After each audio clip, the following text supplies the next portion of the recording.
Good morning and welcome to Reflections with Pastor Ellen. That's me, Reverend Ellen Rasmussen, Senior Pastor of Brown Deer United Methodist Church.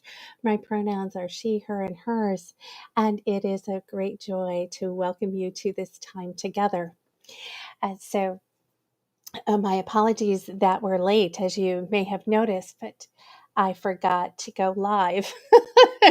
So my apologies. I am grateful whether you are watching live or whether you are watching on a replay. I am so very grateful for the opportunity to connect with you, to connect with the spirit that unites us, to be a part of the gift of creation.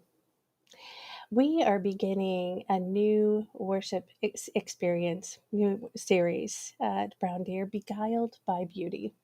It comes to us from Marcia McFee and the Worship Design Studio, and it's based upon a book by Wendy Farley. Beguiled by Beauty, cultivating a life of contemplation and compassion. And in the midst of our lives, we may find it very difficult to cultivate a life of contemplation and compassion, especially if we think contemplation is about a monastic kind of life, like a monk, or that you take 20 minutes to meditate twice a day, every day, or you're constantly bowed in an attitude of prayer, or you pray the hours, or whatever you've heard, or sometimes we don't even think it's something we can get to, so we don't even try this life of contemplation. But I believe that everyone can begin to engage in a life of contemplation and compassion because of how it is sourced. It's about the source of our life that matters. And so I'd like us to begin experiencing this source in the form of beauty as we watch and listen to today's scripture passage.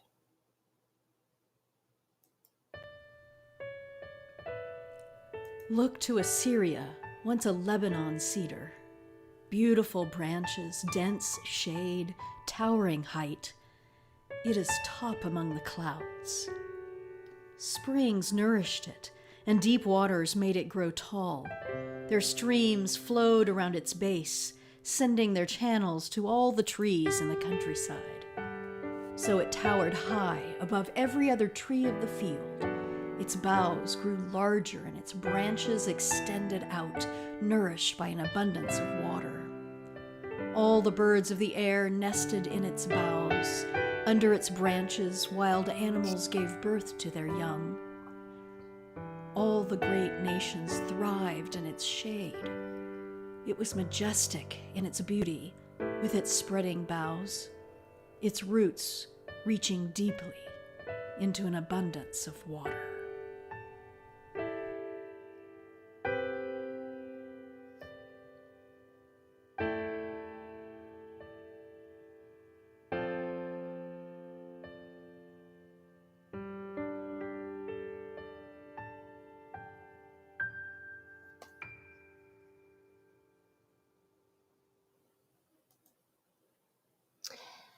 I am hoping together we can experience ways in which we are nourished, nestled, and nested together.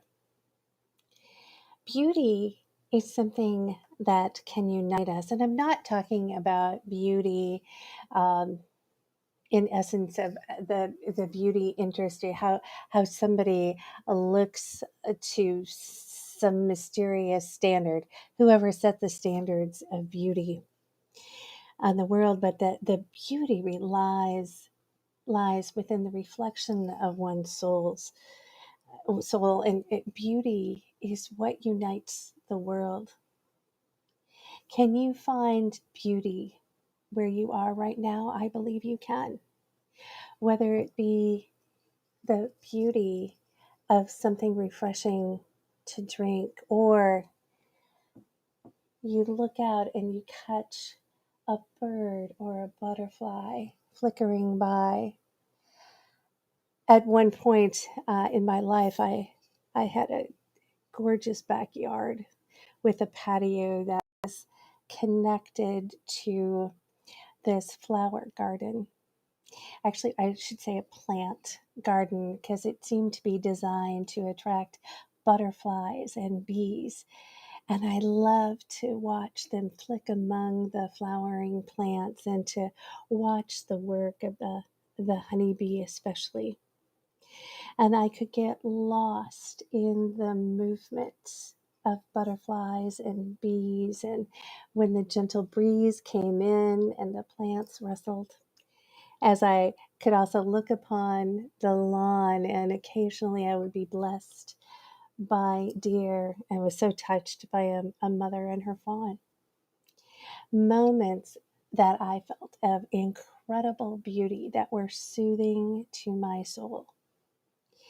And it is this beauty that lies within the core, lies deep within each and every person. We have been created in the image of the holy and the sacred. And the complete image is something we cannot grasp. We cannot fully grasp the intent or the design of the creator of the universe. But we can understand, we can grasp that there is a sacredness to how we are created. The Hebrew scriptures tell us that God breathed the very breath of life into humanity. And if we hold on that our very breath of life is from the creator of the universe, that our very being is sacred and holy, we open ourselves up to the power of creation, to the power of love. And the more that we can do that, the deeper that we can open ourselves to the love of God and allow the sacredness within us to grow, we can be like the cedar of Lebanon, whose roots go deep and are nurtured by the waters. And as the cedar grows and gets stronger, it doesn't keep to itself. It grows its branches, and it becomes a home. It becomes a resting place for other animals, for other parts of creation. And not only does it supply this home, not only is it nurturing in its own right, it continues to draw deep from the streams. As we draw deep from the streams of love of God, as we learn to cherish ourselves, that we learn to believe that we are the beloved and cherished children of the sacred and holy, and that our breath matters, our life matters, that we matter together, we grow in our compassion. We grow in our contemplative nature. We take this one step at a time. It is an ongoing journey. And today I invite you to begin simply by breathing. So I'd like you to take a deep breath and exhale.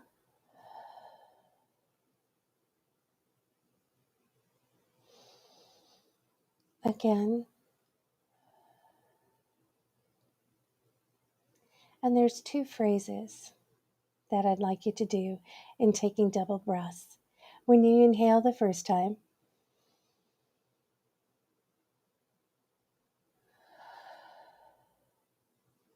I want you to say the phrase, I am loved.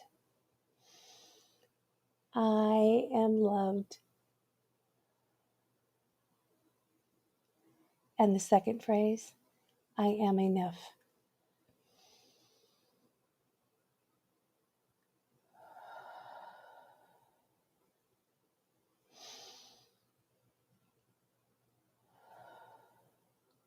I am loved. I am enough.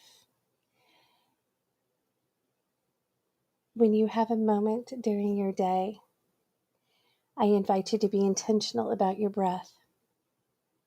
We do it and don't even think about it, right? The part of the automatic responses of our bodies. But I invite you to take a moment each day and remember that you are loved,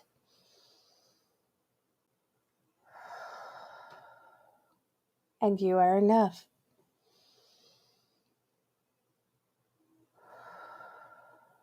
And as you stop and take these moments, you are beginning to develop a contemplative practice.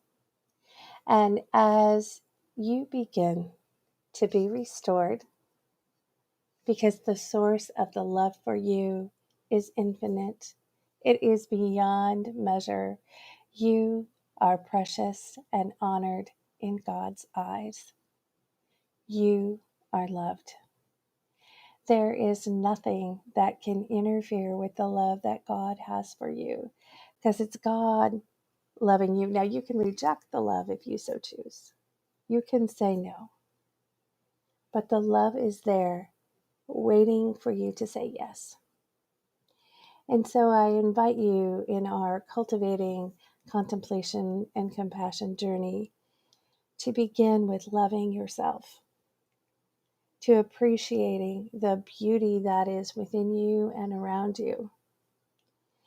And so, in moments when it's a struggle, breathe and remember. On moments when it's a joy, breathe and remember. When you're at a stoplight or a stop sign, breathe and remember that you are loved. You are enough.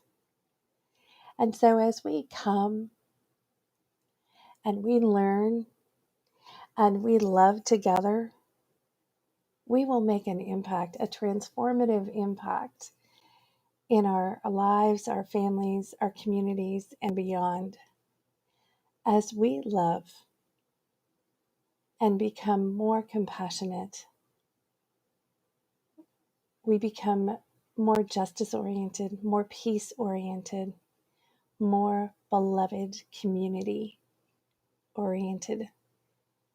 And we can do that, you and I together, because we'll keep inviting others to join us on this journey for cultivating a life of contemplation and compassion. It's the foundation for being an agent of justice, healing, and hope. The faith community at Brown Deer United Methodist Church is striving to be builders of beloved community, and all are welcome on this journey.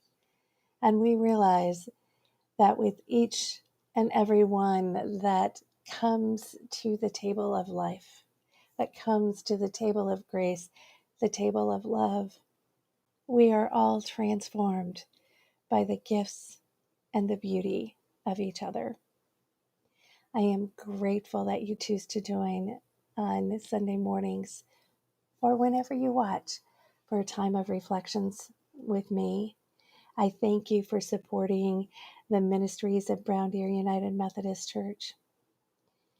For together, we will transform the world in love as we are sourced by love beyond measure. Go forth, be agents of justice, healing, and hope. Blessings for your day. I'd also like to take a moment to invite you to come by church at 5736 West Brown Deer Road at noon today and bring your picnic lunch. We've got tables, chairs, smiles, laughter, and stories to share. So you bring all that you need to eat and drink, and together, let's begin again building a community of love and compassion. Thank you.